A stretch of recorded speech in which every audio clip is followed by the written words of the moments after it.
Hey there.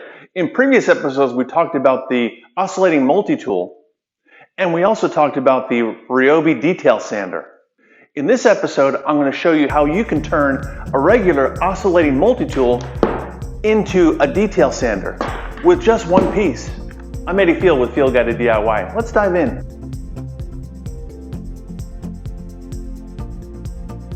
So I picked up the Warrior Detail Sanding Pad from Harbor Freight. And what it does is it fits on the head of the Oscillating Multitool. You simply slide it on, and with your Allen wrench, lock it in place.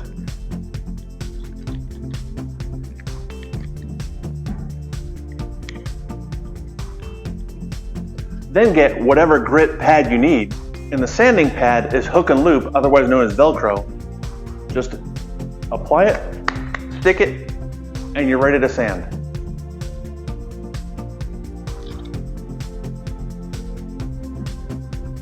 Now this is an oscillating multi-tool. It's not an orbital sander, so as it goes back and forth, you're going to get sand marks. So keep that in mind.